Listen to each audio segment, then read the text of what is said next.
어느 교회 가나 항상 있는 것이 있습니다. 그것은 바로 십자가입니다. 십자가를 바라보면 오늘 성도님들은 어떤 생각이 드십니까? 십자가는 그리스도인 그 자체입니다. 십자가를 바라볼 때마다 우리는 내가 누구인가, 나는 어떤 존재인가를 이 십자가를 통해서 알 수 있다는 것입니다.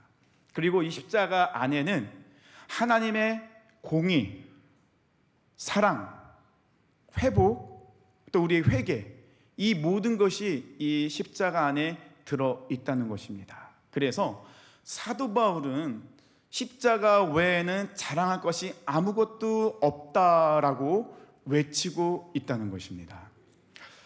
저도 사람인지라 가끔은 이제 그 슬럼프가 찾아올 때가 있습니다. 그러니까 십자가에서 제가 좀 이렇게 멀어지는 것 같은 느낌이 들 때가 있어요.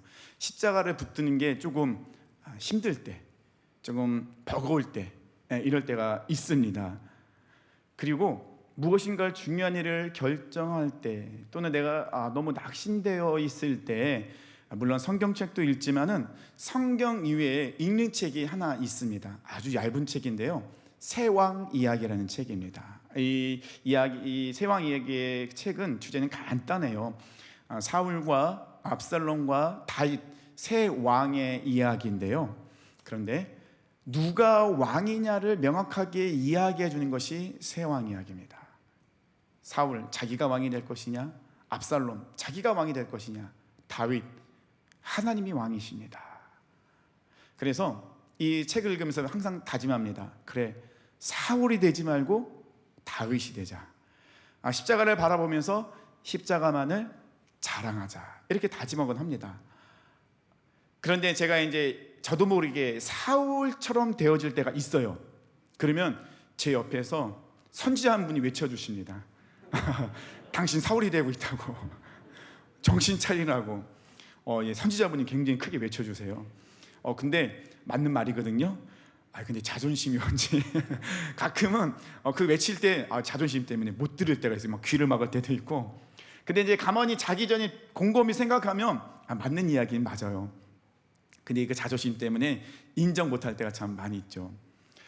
이스라엘 백성들에게 성전이라는 것은 그냥 이스라엘 그 자체입니다. 성전과 예루살렘 성전과 이스라엘은 뗄 수 없습니다. 왜냐하면 성전에서 이스라엘 백성들은 하나님을 만납니다. 하나님께서 성전에서 이스라엘 백성을 만나주시고 그들에게 말씀하시고 그들을 다스리십니다. 창세기 3장 15절, 우리가 원복음이라고 합니다. 원복음에서 하나님께서 메시아를 약속해 주시고요, 아브라함을 통해서 하나님의 언약 공동체, 큰 민족을 이루겠다 약속하십니다. 그리고 그 언약 공동체, 그 이스라엘 민족들이 출애굽을 통하여 광야에서 세운 성막에서 하나님은 이스라엘 가운데 임재하시고 말씀하시고 그들을 다스리십니다. 후에 이 이스라엘 민족은요, 하나님이 통치하시는 하나님의 나라가 됩니다. 하나님의 나라, 백성 이스라엘 가운데 하나님께서는 율법과 제사를 통하여서 하나님을 만나는 방법, 하나님의 사람답게 살아가는 방법을 알려주십니다. 그 결정체가 바로 예루살렘 성전입니다. 그런데 BC 586년 남유다마저 바벨론에 멸망당하게 되죠. 무너지게 되죠. 그러면서 예루살렘 성과 성전이 무너지게 됩니다. 하나님의 나라가 무너진 것 같았어요. 그것도 아주 처참해요. 북이스라엘을 멸망시킨 아수르와 남유다를 멸망시킨 바벨론은 이 문화 말살 정책을 폈습니다. 그 말은 무엇이냐면요, 이 아수르와 바벨론은요, 한 나라를 정복하면 그 정복한 나라에는 지도자로 설 수 없는 소장민만 남겨놓고 지도자, 왕족, 귀족들은 본토로 자기 민족으로 포로로 끌고 갑니다. 그리고 그 땅에는 다른 나라에서 정복한 다른 나라 그 포로민들을 끌고 와서 이주시켰던 거예요. 그렇게 하는 이유가 뭐죠? 그 식민지가 쿠데타나 이런 것들을 일으키지 못하도록 미리 방지하는 것이었어요. 그래서 이 남유다가 바벨론에 의해서 멸망당하고, 이 바벨론은요, 이 남유다에 있는 제사장, 귀족, 왕족, 이런 지도자들을 본국으로 다 포로로 끌고 갑니다. 이때 끌려갔던 대표적인 인물이라 잘 아는 다니엘입니다. 다니엘은 그곳에 끌려가서도 신앙을 잃지 않았죠. 그는 정말 왕의 진미를 거부하는, 그리고 늘 창문을 예루살렘을 향하여 창문을 열어놓고 기도하는 사람이었습니다. 그래서 하나님은 이 다니엘을 통해서 약속하십니다. 예언케 하십니다. 내가 반드시 이스라엘을 회복시키실 거다. 내가 반드시 예루살렘과 성전을 다시 세울 것이다. 다니엘은 70년 후에 이스라엘 백성들이 이스라엘로 돌아갈 것이라는 예언을 하게 됩니다. 이 후의 시대를 우리가 포로 시대라고 이야기합니다. 포로 시대는 구약의 끝부분이에요. 그런데 이 포로 시대를 대표하는 굉장히 중심적인 키워드, 단어가 있습니다. 포로 시대 무엇이냐면요, 성전 재건이었어요. 포로 시대는요, 성전을 재건하는 그런 일을 하고 있었다는 것입니다. 성전 재건은 하나님께서 하나님의 백성 이스라엘을 반드시 회복시키시겠다는 것이며, 포로 시대의 성전 재건은 오실 메시아를 준비하는 사건이기도 했다는 거예요. 에스라, 느헤미야, 말라기는요, 무너진 예루살렘 성벽과 성전을 재건한다는 중심적인 주제가, 공통적인 주제를 갖고 있었습니다. 그들은요, 목숨 걸고 그것을 재건합니다. 그들은 알지 못했지만은 이 성전 재건은 오실 메시아를 준비하는 일이었기 때문에 그들은 알지는 못했지만 그래도 이스라엘 회복을 위해서 성전을 재건하게 하여 목숨 걸고 노력하고 수고합니다. 실제로 1차 포로 귀환이 있었을 때 이스라엘 백성들은 이 성전을 재건하기 위해서 노력했는데, 문제는 성전 재건을 방해하는 세력이 있었다는 거예요. 그 방해 세력 때문에 16년 동안 성전을 재건하지 못합니다. 16년 후에 성전이 드디어 재건되고요. 그 다음에 2차로 에스라와 3차로 느헤미야가 다시 예루살렘으로 돌아가면서 예루살렘 성벽까지도 재건되게 됩니다. 예루살렘 성벽뿐만 아니라 제사장의 회복, 절기의 회복, 말씀의 회복까지 같이 일어나게 되었다는 것입니다. 이스라엘 백성들은요, 이 성전과 성벽을 재건함으로 인하여서 하나님께서 다시 우리 가운데 임하시고 통치하시고 다스릴 것이라는 믿음을, 확신을 갖고 그 모든 것들을 이루고 있었다는 것입니다. 오늘 본문의 말씀은 느헤미야가 3차로 이제 예루살렘으로 돌아오는 이야기가 오늘 본문의 말씀입니다. 그 전에 에스라가 먼저 예루살렘에 도착했고요. 느헤미야는 페르시아에서 태어난 유대인이었습니다. 이해가 되십니까? 그러니까 우리 교포 2, 3세 같은 그런 사람이 느헤미야였어요. 그러니까 느헤미야는 예루살렘을 가본 적도 없고 예루살렘이 어떤 곳인지 한 번도 경험을 못 해봤어요. 그러니까 예루살렘을 몰라요. 근데 느헤미야는요, 늘 그의 가슴 속에 예루살렘이 있었어요. 예루살렘을 그리워하고 가보고 싶고, 지금 예루살렘이 어떤 상태인지 너무나도 궁금해하는 그런 마음을 갖고 있었습니다. 아니, 어떻게 한 번도 예루살렘에 가보지 못했는데 느헤미야는 그런 마음을 품을 수 있었을까? 느헤미야는요, 성경을 잘 알고 있었어요. 성경을 읽고 성경을 외우고 성경을 잘 알고 있었습니다. 그래서 이스라엘 백성들의 역사도 알고 있었고, 이스라엘 백성들이 하나님 앞에 어떤 죄를 지었는지도 알고 있었어요. 성경을 잘 알고 있으니까 느헤미야가 잘 알고 있는 분이 계셨습니다. 누구냐면 하나님이었어요.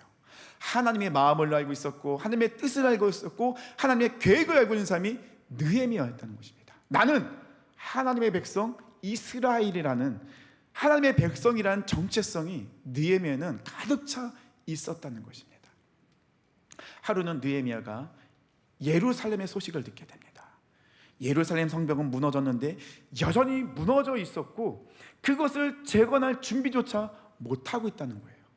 그러니까 느헤미야는 너무 가슴이 아팠습니다.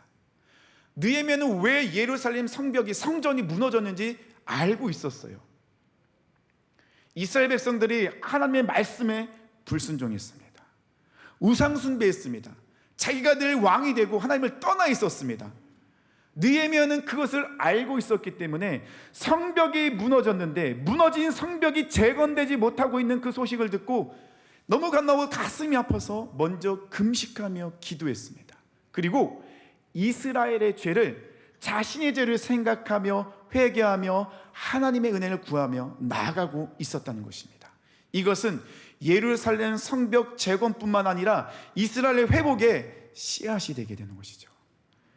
느헤미야는 페르시아에서 계속 있었으면은 그는 모든 걸 다 누릴 수 있어요. 안락한 삶을 살 수 있습니다. 물질도 풍요했고요. 그는 지위도 높았습니다. 많은 것을 다 누릴 수 있었지만 느헤미야는 그 모든 걸 다 내려놓고 예루살렘으로 3차 포로 귀환 때 가게 됩니다. 그는 사명감을 갖고 갔어요. 어떤 사명감입니까? 예루살렘 성벽을 재건하리라.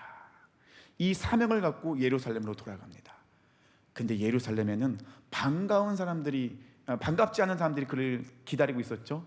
바로 성전 재건을 방해했던 무리들이 여전히 이스라엘 백성들을 기다리고 있었습니다. 그리고 그들은 성벽 재건을 여전히 방해했습니다. 성전 재건과 성벽 재건을 방해한 무리는 같은 무리입니다. 그들은 사마리아 사람들인데요, 당시 사마리아인들은요, 이 아수르와 바벨론이 펼쳤던 것처럼 포로로 끌려가지 않았던 소작민들, 남아있는 유대인과 포로로 끌려온 이방인들이 결혼한 혼혈인들이었어요. 그렇기 때문에 그들에게는 하나님에 대한 굳건한 순수한 신앙이 없었다는 것입니다. 그렇기 때문에 그들은 성벽 재건과 또 성전 재건을 여전히 방해하고 있었다는 것입니다. 여기까지가 서론입니다. 서론이 좀 길죠. 이제 본론에 들어가기 위해서는 좀 배경 설명이 필요해서 조금 길게 설명했습니다. 본론은 짧겠죠.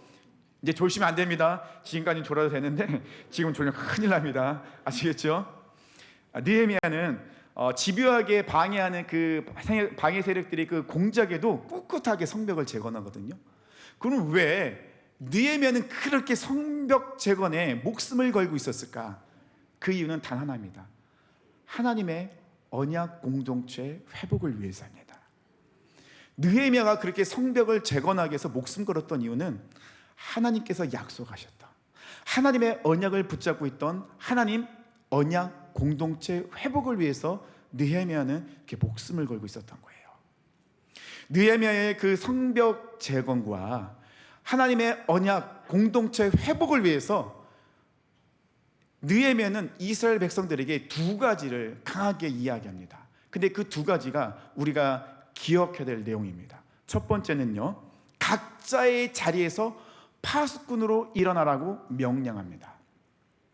마귀의 원어 디아블로스는요, 여러 가지 방해자, 참소자 여러 가지 의미가 있지만은 틈을 벌리는 자라는 뜻이 그 안에 있습니다. 즉 하나님과 우리의 사이에 틈을 벌리는 자가 누굽니까? 마귀입니다. 하나님과 우리 사이 틈만 벌리나요? 하나님 우리와 우리 사이의 틈도 벌리고 있어요.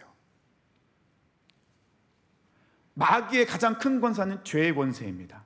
죄로 인하여서 하나님과 우리 사이의 틈을 벌리고 그 벌어진 틈으로 비좁고 들어가서 하나님과 우리의 관계를 깨뜨립니다. 우리와 우리 사이의 틈을 벌렸으니까 그 사이로 들어와서 무엇을 합니까? 우리와 우리 사이도 깨지게 만드는 거예요.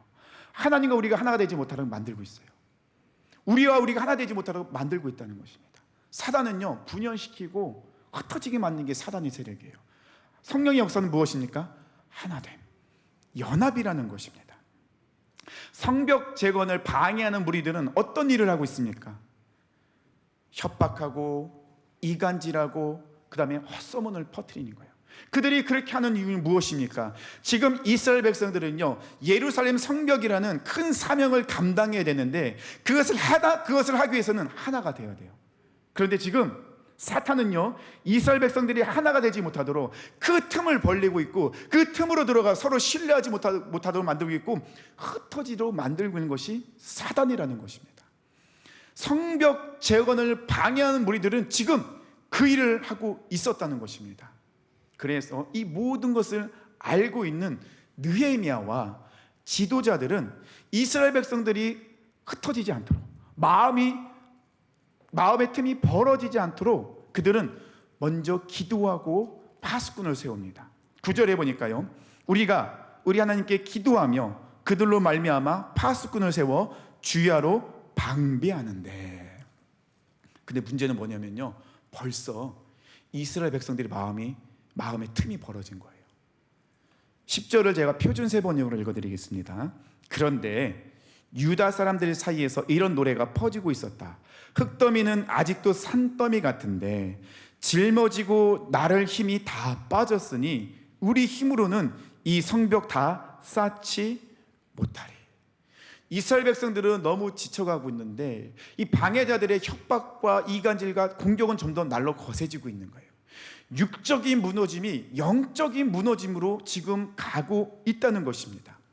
이런 어수선한 상황 속에서 이 성벽 재건을 방해한 자들이 또 이스라엘 백성들을 공격하려 합니다. 11절에 보니까요, 우리의 원수들은 이르기를 그들이 알지 못하고 보지 못하는 사이에 우리가 그들 가운데 달려 들어가서 사륙하고 역사를 그치게 하리라 하고, 사륙하고 역사를 그치게 하겠다고 하면서 막 달려들려는 거예요.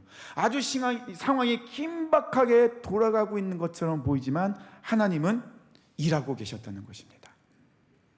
방해자들의 이런 계획들을 알고 느헤미야는 먼저 자신이 기도의 파수꾼으로 서게 됩니다.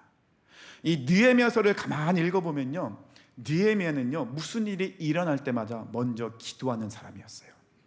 예루살렘의 소식을 들었습니다. 성벽은 무너졌습니다. 유다인들은 환난과 어려움을 당하고 있다는 소식을 들었습니다. 그럴 때 이 느헤미야는 먼저 금식하고 기도합니다. 아닥사스다 왕이 느헤미야에게 내가 너에게 어떤 일을 해줄까? 라고 물어봤을 때 느헤미야는요, 먼저 기도합니다. 무슨 일이 생길 때마다, 또 이 대적들이 그들을 공격한다는 소식을 들을 때마다 느헤미야가 먼저 했던 것은 기도하는 것이었습니다. 기도는 영적 파수꾼으로 서는 것입니다. 느헤미야가 먼저 기도의 파수꾼으로, 영적인 파수꾼으로 섰다는 것입니다. 12절에 보니까요, 그 원수들의 근처에 거주하는 유다 사람들도 그 각처에서 와서 10번이나 우리에게 말하기를 너희가 우리에게로 와야 하리라 하기로. 좀 어려운데요, 이 말은 쉽게 설명하면요, 이 사마리아 근처, 이 방해자들 근처에 사는 유다인들이, 이 사마리아인들이 지금 어떤 계략을 꾸미고 있는지 지금 알려주고 있는 거예요. 이 방해자들의 계획들이 다 드러나는 겁니다. 이 계획이 다 드러나면 어떻게 할까요? 막으면 되잖아요. 그래서 느헤미야는 13절에 뭐라고 얘기합니까? 파수꾼을 세웁니다.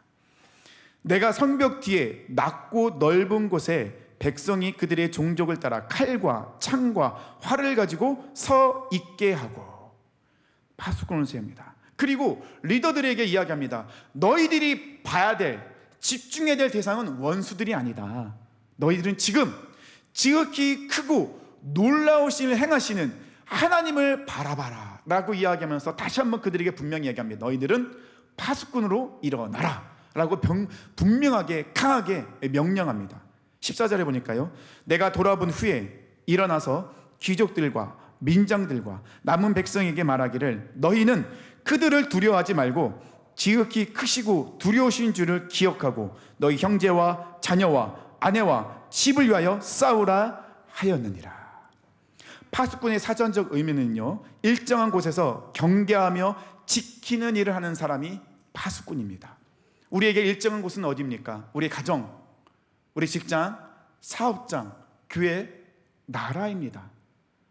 우리는 경계하며 우리 가정과 직장과 사업장과 교회와 나라가 어떤 상태인지 보고 계십니까?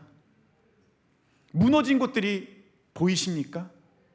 우리는 그 무너진 곳의 회복을 위해서 기도와 영적 파수꾼으로 일어나야 됩니다.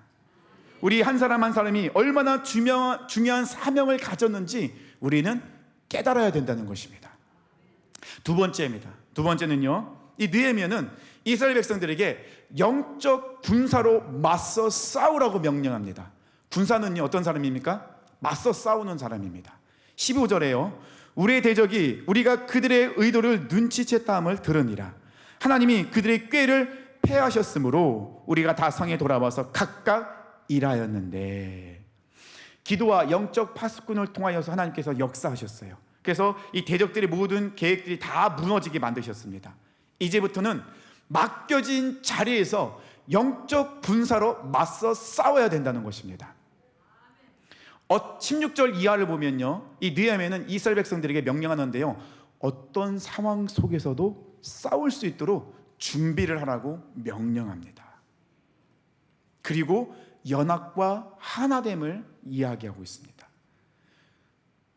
어떤 것이 어려움을 당하고 있다면 그 나팔 소리를 듣거든 너희는 달려와서 그들을 도우라고, 언제든지 도울 수 있는 준비를 하라고 명령합니다. 느헤미야의 부하들은요, 반은 일하고 반은 무장을 합니다. 짐을 나르는 사람들은요, 한 손에는 무기를 들고 한 손에는 짐을 나르고 있습니다. 이스라엘 백성들은요, 한 손에는 창을 들고 한 손에는 망치를 들고 예루살렘 성벽을 재건하고 있습니다. 결코 쉬운 일은 아니에요. 그냥 성벽 재건에 집중해도 어려운데 또 싸움을 준비해야 되는 어려움이 있었다는 것입니다. 그럼에도 불구하고 이 느헤미야는 이스라엘 백성들에게 명령하죠. 영적 군사로 맞서 싸워라. 그들은 잠잘 때도 옷을 벗지 않습니다. 심지어 물을 기르러 갈 때도 무기를 들고 물을 길러 갈 정도로 그들은 군사로서 긴장하며 준비하고 있었다는 것이죠. 대적들의 그 방해 속에서, 어려움 속에서 성전은 재건되고요, 성벽이 52일 만에 다시 재건되는데, 그 모든 역사가 가능한 것은 이스라엘 백성들이 하나가 되어 영적 군사로 맞서 싸웠기 때문에 그 모든 것이 가능했다는 것입니다. 만약에 그들이 흩어졌다면, 그들이 파수꾼으로 서 있지 못했다면, 그들이 영적 군사가 되지 못했다면 이런 놀라운 역사는 일어나지 못했을 것입니다. 우리 옆에 계신 분들은 바로 그런 소중한 존재들입니다. 전쟁터에 나가면요, 전우가 가장 중요하죠. 목숨 걸고 적을 향해 달려가는 이 전우들이 정말 소중한, 우리의 가장 소중한 사람들입니다. 옆에 계신 분들이 바로 그런 전우 같은 존재들입니다. 그런 분들입니다. 모두 다 소중합니다. 하나님께서 우리에게 사명을 주셨고요, 그 사명을 이룰 수 있도록 달란트를 주셨는데 그 달란트는 다 다르다는 것입니다. 느헤미야 3장을 보면요, 성벽을 재건할 때 수고하고 애쓴 사람, 그리고 재건하는데 방해된 사람들이 정확하게 기록되어 있어요. 참 다양한 사람들이 나오는데요, 종교 지도자들, 높은 지위, 낮은 지위, 남녀노소, 직업도 참 다양합니다. 여러 사람들이, 어떤 사람은 자기 집 앞에 있는 성벽을 재건합니다. 어떤 사람은요, 넓은 지역의 성벽을 재건합니다. 그들이 하나가 되어 영적 군사로 맞서 싸우고 있었다는 것입니다. 그래서 느헤미야와 이 이스라엘 백성들은 예루살렘 성벽을 재건하게 됩니다. 이는 하나님께서 이 땅 가운데 행하실 회복의 시작이라는 것을 우리는 꼭 기억해야 됩니다. 우리가 먼저 회복되어질 때 우리 교회가, 다음 세대가 회복이 되어집니다. 우리 교회가, 한국 교회가 회복되어질 때 나라는 회복됩니다. 말씀을 맺겠습니다. 느헤미야는 예루살렘 성벽 재건을 위해서, 재건을 통하여 하나님의 언약 공동체가 회복되기를 소망했습니다. 한번 무너진 것을 회복시키는 것은 결코 쉽지 않습니다. 회복시킬 때 사탄은요, 내버려 두지 않습니다. 우리의 원수 대적마귀 사탄은 우리를 다시 회방할 것입니다. 어떻게 회방합니까? 틈을 벌리려 할 것이죠. 우리와 우리 사이의 틈을 벌릴 것입니다. 하나님과 우리 사이의 틈을 벌릴 것입니다. 그리고 우리의 관계가, 하나님과의 관계가 깨지도록 만들 것입니다. 그때 우리는 어떻게 해야 됩니까? 예레미야가 이야기했던 것처럼 기도와 영적 파수꾼으로 일어나야 됩니다. 우리는 영적 군사가 되어 맞서 싸워야 됩니다. 그리할 때 성령 하나님께서 우리에게 힘과 능력을 더해 주십니다. 순간마다 기도하고 영적으로 깨어 있어서 이스라엘 백성들이 한 손에는 창을 들고 한 손에는 망치를 들고 있었던 것처럼 우리 사랑하는 성도님들은 한 손에는 복음을 들고 한 손에는 사명의 망치를 들고 일어나시길 부탁드립니다.